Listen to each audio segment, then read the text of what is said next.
In September of 2022, I read a blog post written by a friend's husband named Chad Vanags. In the post, Chad announced to the world that at 39 years old, he'd been diagnosed with stage 4 terminal lung cancer. The doctors told him that if the medication didn't work, he'd have about 6 months to live. Even if it did work, there was only a 10% chance he'd live longer than 5 years. The news was a huge shock. Chad's an athlete, an adventurer, and he's young. His blog post stayed with me. I've been following along in his journey ever since. Each day, Chad posts an update on his social media about his physical and emotional health. His cancer diagnosis has been devastating, but it's also encouraged him to go after all the wild ideas he's put off or been afraid of. I'm Shelby Stanger, and this is Wild Ideas Worth Living, an REI Co-op Studios production.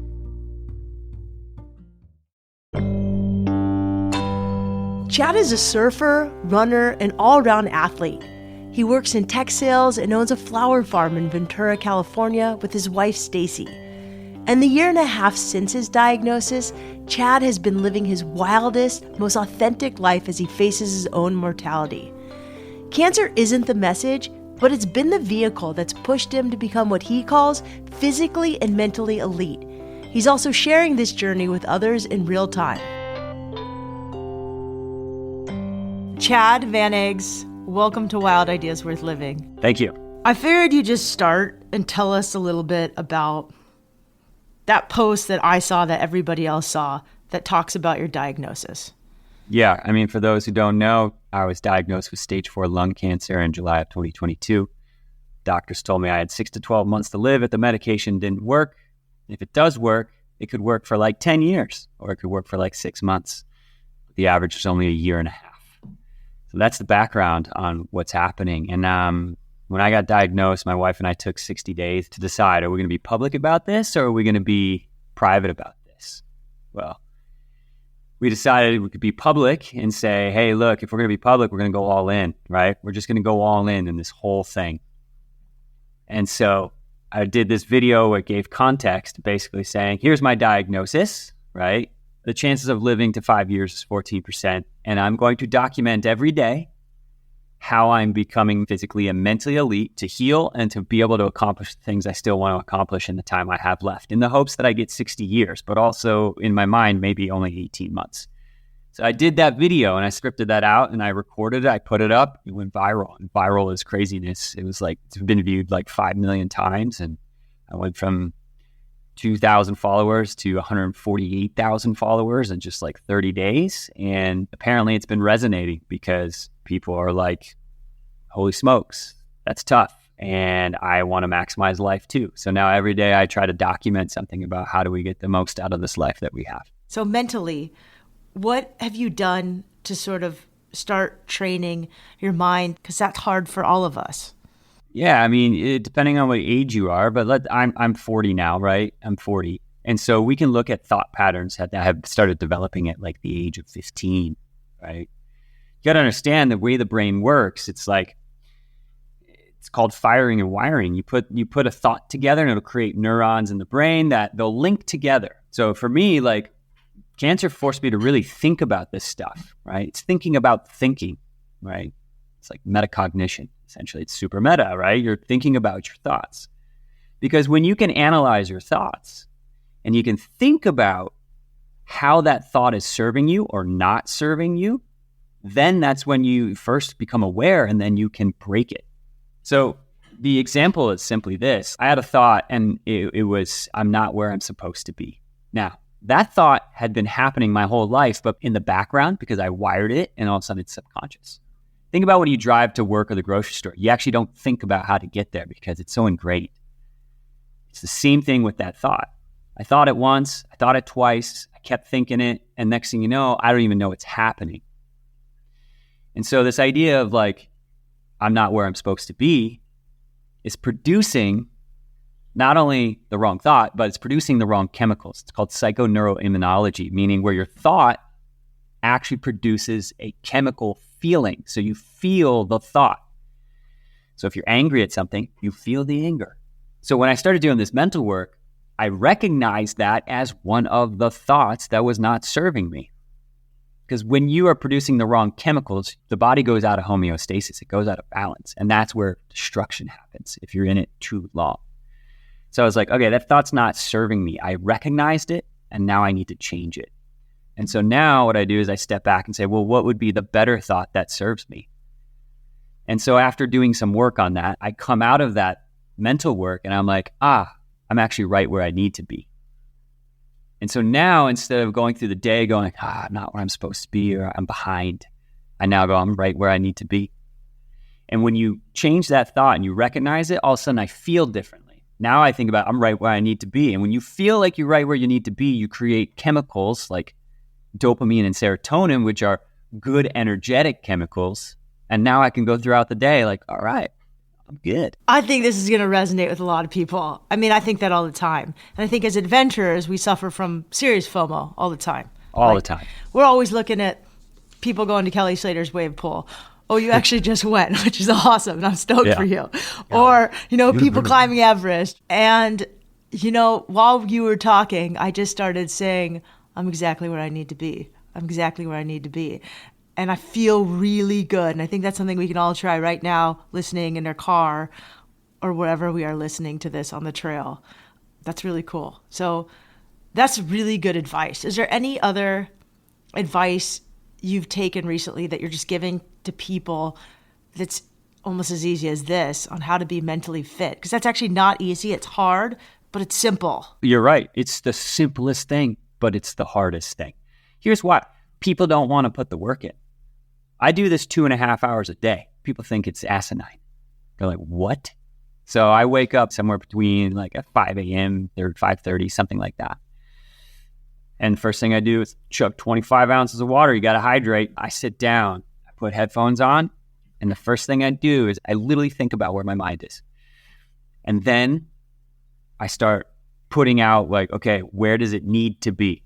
And I spend the first 20, 25 minutes of that morning getting those thoughts properly aligned. So Chad, when most people wake up, hold on, they're like, I have this and this to do. And oh my God, that happens a lot to me. Well, dude, that's that repetition, right? What's the first thing? You wake up, you hit the alarm, you make the coffee, you check the phone, you check the email, you check your meetings, right? And you do the same shit every day. How are you going to change anything in your head if that's the first thing you go to? Now, that being said, I don't have kids, okay? People who have kids, this is not as easy, and I very much recognize that. Now, there are people out there that I know that do have kids and spend the time before the kids get up to do this. So it's not impossible. Wait, hold on. So back in the morning, you got your headphones on, 20 minutes, you're reframing your thought, and then what? So 20 minutes in the morning, and then I do my work, right? I do things that creative work in the morning because I need to keep making things. That's what makes me feel good. One of my sayings in my head is create for the world. You were born for this. That's another psychological shift. So I go through the work, I do things like this podcast or whatever, and then at about 1 o'clock, 2 o'clock, I then do what I call a walking mental work. Because everything comes down to your energy state, right? Think about it. When you have a negative thought, an anger thought, your energy, right, gets depleted because you're angry, you're bitter, you're depressed. The way you think is going to make the way you feel. So now you feel down and out. Poor me. And that's what happens to me at about 1 o'clock. I can feel it change. And so now what I do is I get up and I start this walking mental work where I'll walk for an hour and 15 minutes. And I just say, first and foremost, I love you. I used to never tell myself I love myself. Hey, I love you. And I'm proud of you, because one of the things that I think that actually put me on this path was disappointment in myself, right? So I love you. I'm proud of you. I believe in you. And this is like the body talking to my head. I love you. I'm proud of you. I believe in you. I have the medication. You're going to be okay. Take care of me physically and mentally, and you're going to be the fucking outlier, right? And then I say, well, why me? And then it's like, well, why not you? And then I follow up with, go create for the world. You were born for this shit. And then the next part is, your new life is saving lives. This mission will set you free, and it will heal you. That's the path I walk for an hour and 15 minutes, repeating that over and over. And my entire body shifts. My entire mental state shifts. And I can operate while having 9 lesions in my brain and the tumor in my fucking lung. How do you feel yourself shift? Talk to me. Like what changes? Everything, my energy levels. I feel positive. I feel like I can beat this. I can do this. And more importantly, I'm okay. I'm starting to be okay if I die in 18 months. I don't want to. I don't want to die, but I'm starting to be okay with it. And that's purely because I realize, frankly, I'm going out with a bang. Even before his illness, Chad was an avid athlete. He played soccer in college, and he connected with his wife Stacy over surfing. He's always had big, wild ideas, and now his diagnosis has upped the ante on going after them, both mentally and physically. I want to talk about the physical side because you're a surfer. I think you might be a runner. You just seem like a really active guy. What are you doing right now to become physically elite? So the first part of the physical side is I do stuff that challenge me physically because I still can. And I'm afraid. I'm literally, because when people think stage 4 lung cancer, they think I'm like debilitated and I'm like sick and all this stuff. Yeah, you don't look sick. Yeah, I don't feel sick, which is crazy. You don't feel sick. Well, and that's the main reason is because I took care of the food, I took care of the fitness, and I'm taking care of the mind. When I didn't do that at the beginning, I did not feel well because I take a pill. It's a targeted therapy and it's chemo, but it's a step down from the regular chemo that you think. And all these people in a forum for this type of pill talk about how bad it makes them feel. And when I started on it, like it felt like car sickness for hours. Like if anybody's ever been car sick, that's what it was like throughout the day, just being car sick, and it sucked. And then I was like, well, you got to clean up even more. And so now I clean up the food, I clean up the physical, and like, I don't feel any effects of it. So what does that look like for you? You're cleaned up physical and cleaned up food. Yeah. So, I mean, everybody debates in this cancer world. It's like you live in this world, whole foods, plant-based only, no animal protein. And then you got the other side, the ketogenic, and like they plant their flags. That's in the non-cancer world too, dude. Like that's everywhere. Yes. But here's the thing that bothers the shit out of me is like you got these people planting flags and you got people like me whose life is on the line. And all I want to say is just agree. Just find something for me because I can't handle your guys bickering. So on the food side, I definitely reduced red meat because it increases iron and ferritin levels, which increases inflammation. I still eat things once in a while, but that's it. The majority now is a lot of plants. So they do agree, eat cruciferous vegetables. Like everybody's on the same page on that. Vegetables are the key. Where you get the protein is the debate. I do it from wild-caught salmon, a lot of avocados for the high-fat component. And then I add in either a plant-based or a collagen-type protein powder to mix it in. Because I've been low on protein, and you can feel that, especially on the medicine, and it really messed me up. Yeah, I went vegan for a couple of years, and it didn't work for me. I eat very similarly to you, and it feels the best. But what else? Like, you train, you walk, you surf. So I do the physical stuff to compete, like I said. I did a half Ironman in June, not because I like running and biking, but because I just needed a challenge. In fact, I will never do a half Ironman again because I got bored out of my mind. Really? But I will do these races that are considered adventure races, like Xterra races, where you do mountain biking side of the triathlon. You swim a river or you swim a lake, right? And you run trails versus like the hot pavement in Hawaii. So I do that. And then on the surfing side, like, look, I want to surf Mavericks. Anybody who knows Mavericks is a pretty big wave. I don't want to surf Mavericks, so I really respect you for wanting to surf Mavericks. You got to remember, like, I have a 1% chance of surfing Mavericks, right? The reason I want to surf it is because it keeps my head in the game.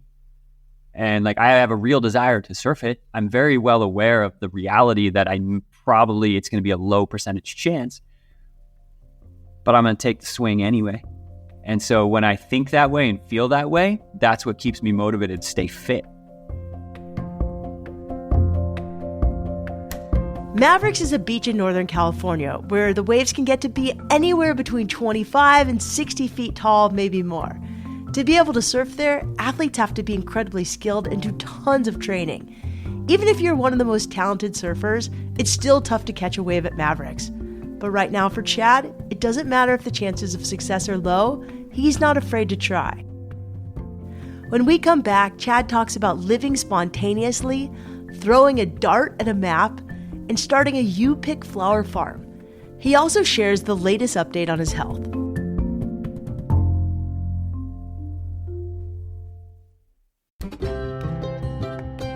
If you're looking to go on more adventures this year, I have something you're gonna love. Did you know that REI offers wholly immersive outdoor experiences where they manage all of the details? I'm talking bucket list vacations, like camping in Bryce Canyon or snowshoeing through Lake Tahoe. They'll even take you cycling through Alaska. REI organizes all of the accommodations and works with world-class guides to plan your outdoor adventure and make sure you're doing it safely. What I love most is that these trips cater to beginners and experts and are suitable for various groups, including families, women, and those under 35. That means that there's an adventure for everyone. With more than 100 trips from coast to coast, REI is sure to have a trip that will get you outside, learn new skills, and meet new friends for future adventures. And there's a bonus if you're an REI Co-op member. Members save an average of $400 on each trip they book and get a bunch of other benefits. If you're not a member yet, we'll share a link in the show notes so you can join today. Visit rei.com/adventures to find the itinerary for you. That's rei.com/adventures.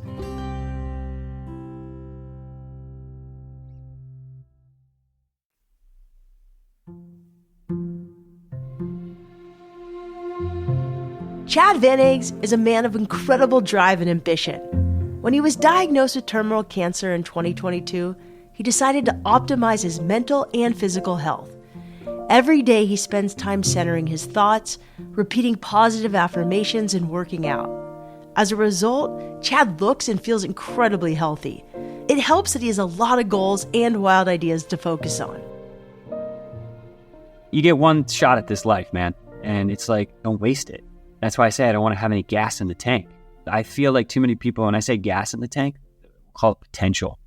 I get all motivationally annoying right now, right? Where it's just kind of like, we have gas in the tank, and then so many people leave gas in the tank when it's their time to go. I do not want to have gas in my tank when it's my time. I feel like you've always been like this, though. I don't even know you. I have been. Is there a reason why you were like that before? Like, I was always like that because I had a dad die suddenly when I was little, but I was always kind of like that before. But then I was like, Jesus, you can just die in like a heart attack and that's it. We can all just die tomorrow. Like, we all have maybe 4 months to live or 10 months or 20 months, or we don't know. That is one of the great mysteries of life. Many people have said to me, like, oh, well, Chad, like, I mean, I could get hit by a bus tomorrow. I go, here's the difference. I would rather get hit by a bus because it's an acute death. Whereas right now, I am walking out in the street, stepping into the street, watching the bus come in slow motion. I get to watch it in slow motion. Yeah, that sucks. And that's real. And that's shitty.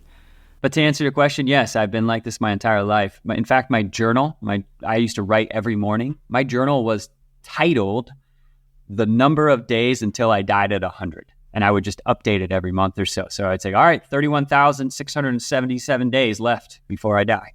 Yeah, I feel like you're a guy who wants to put a lot into one day and you want to squeeze the juice out of life, which is really, really beautiful. You and Stacy recently took a dart, threw it in a map. Is that true? Like, I saw this on Instagram. What happened? Oh, it was epic. I had been thinking about this for years. Show up at LAX with a little map. I take a dart, and I throw it at the map, and whatever country it lands on, that's the ticket we buy right then and there, and we go. Always wanted to do that. And so for my 40th birthday, and because of the diagnosis, when I was like, well, if I don't have time, it's time to do it. So I made this little map. It wasn't like a world map because, there's mostly ocean. So I'd hit the ocean probably 16 times. I took the map. We went to LAX. I put it up on the wall at LAX outside, of course, because you don't want to be throwing darts inside. I took a dart and I chucked it at the map and it landed on Jordan. You literally just like took a map, put it up against a random wall at LAX, parked your car.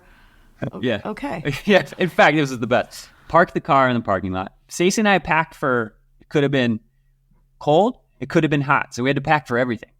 And we parked our car in the parking lot with all our stuff. And then we went to the wall downstairs below Tom Bradley. There's a wall down there it was like construction. So there was a wooden wall. And I taped it up to the wall. Nobody like stopped you with your darts? Oh, no, they did. Okay. No one stopped me from throwing. But a flight crew from some Asian airline, they came by and they saw me winding up with the dart. And the flight crew goes, what are you doing? And I go, oh, I'm throwing a dart to see where I go. All of them were like, oh, that is awesome. They all sat there and like, let's see where this goes. So I had a flight crew waiting. Awesome. Threw the dart, hit Jordan. Stacy and I went upstairs. 2 hours later, we had tickets booked to Jordan, to Amman, Jordan. We got on the flight 4 hours later. So did you just wait at like LAX that whole 6 hours? Yeah. And you just kind of repacked a little bit and left some clothes in your car? car? Yeah, we went back to the car. We're like, okay, we don't need the cold clothes. So many people dream of doing something spontaneous, like throwing a dart at a map and buying a plane ticket. But they never actually do it. Chad isn't sure how much time he has left, so he's chosen to take his wild ideas pretty seriously. Sometimes that means training for a physical challenge on his bucket list. Other times, he pulls on threads of curiosity that he'd never considered before. For example, he and his wife Stacy started a U-pick flower farm on their land in Ventura, California.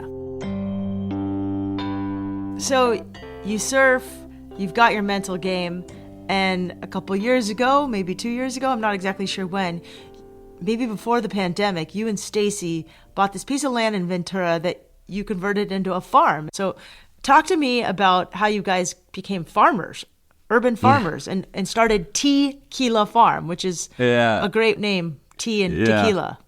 Let's not overstate the farmers part at this point because we're still learning. We have no idea what the hell we're doing. It's okay. But here's the deal. 5 years before we bought the place, I kept writing down every morning, I just want a half-acre of land near a pumping point break, 3 dogs. That's what I kept writing down. I remember we were coming, I was like, I just want to get out of Culver City in LA. I just need to go. We need to go for drives. So we'd go for drives and we stumbled on this property. And I looked, I go, it's a half-acre of land. And I was like, oh my God, it's 7 minutes from Ventura Point. What do you know? And so I was like, how do we get it? And I remember I grew up in fixer-uppers. It's dilapidated. It's pretty run down. It'd been vacant for a year and a half. And I looked at, I grew up in remodels. That's how I grew up. And Stacy had never. So I was like, oh my gosh, she's not going to want to do this. She walked back there, saw the property, saw everything. She goes, oh, we're going to do this. I was like, yes. So we were like, let's go. And so we were like, all right, we got this property. I don't want to have to work a full-time job to pay for California real estate, right? So we need to turn it into an income-producing asset. And like, well, what can we do? Well, we always wanted to have a little bit of farm components. So we're like, let's start growing food and figuring it out. We did that for a while, realized, it's all right. Stacy's got a design eye. She was in fashion. So flowers became really appealing to her. And we did our first flower season and started taking off. And like, it's beautiful. It's easy to grow. It's fun to grow. I like it. She loves it. People love it. And that's kind of where we're at. So now it's turned into a full-fledged flower farm. So tell me what it looks like, what kind of flowers you grow. I mean, it's a podcast. So like, take me into Tequila Farm. I don't know what kind of flowers we grow. I actually don't know the name. She knows zinnia. I've heard zinnias and sweet peas. Look, I'm so bad at this. I just build my job title at Tequila Farm. By the way, it's called Tequila Farm because I love tequila. She loved tea. So we called it Tequila Farm. I build drip systems. That's my job. I build op systems, right? She grows the flowers. And it's beautiful. Like, I've seen pictures of it. It looks like so joyful to walk in. And I'm just curious how Tequila Farm has fit into your whole journey right now. No, good question on that. Like for Stacy, it's a place of reprieve, right? Like she doesn't take care of me physically, but she still is a caretaker on the mental and emotional side. What you're hearing from me is probably the most me I've been in 15 months. My nickname was Charger Chad, right? Because I just love charging stuff, whether it's the waves or anything else. And so what you're hearing and how I'm talking, that's Charger Chad, who's been basically absent for 15 months. So for 15 months, Stacy was just being the mental and emotional caretaker on many fronts. And so whenever I'd go in bad places, her reprieve was the flowers. And she would go out there in that space that would give her peace. So that was a big part of it. For me, part of my happiness is building things. I love to build things and I want to build things to grow, right? I come up with something crazy and I build it. People always ask, what do you want on your tombstone? And I'm just like, all it needs to say is did what he said he was going to do. That's it. So I get out there and I'm like, all right, what's this idea? All right, we're going to do it.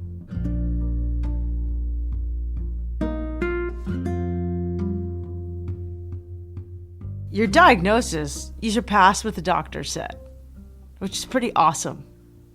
And that could just keep going. You could keep defying them.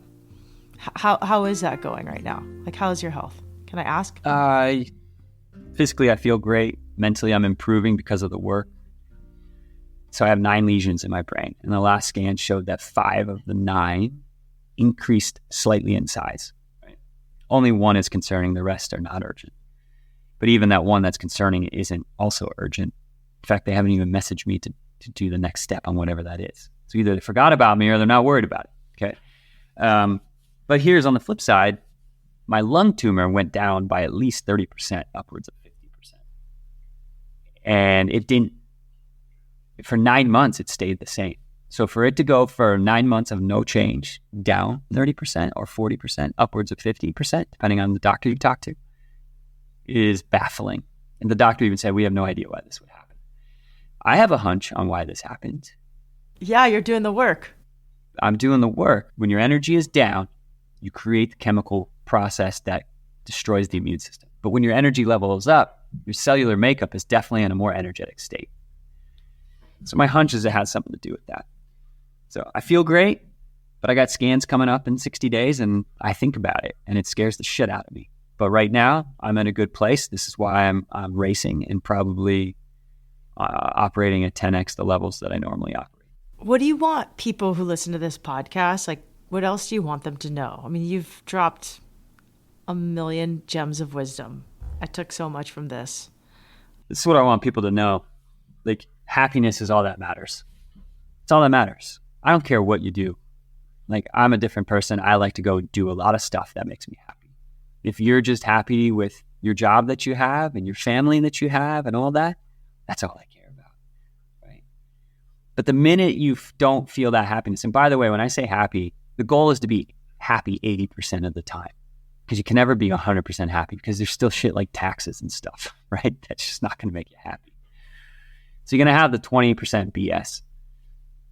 So my goal, what I want everybody to be is happy. And if you're not that, right, there's a difference. Like, you're either in a hamster wheel or you're in a maze. You ever done like a corn maze? They're super fun. They're epic. They're absolutely epic. You bounce off things. You can't figure out the way to go. But at some point, there's an exit somewhere.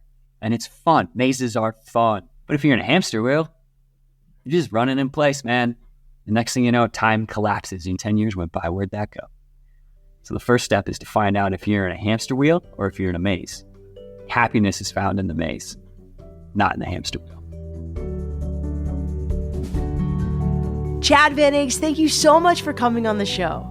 If you want to follow Chad, check him out on Instagram at Chad Vanags. That's ChadVanags. You can also check out his website at chadvanags.com. If you want to learn more about his You Pick Flowers, you can go to tequilafarm.com. That's Tequila Farm, TequilaFarm.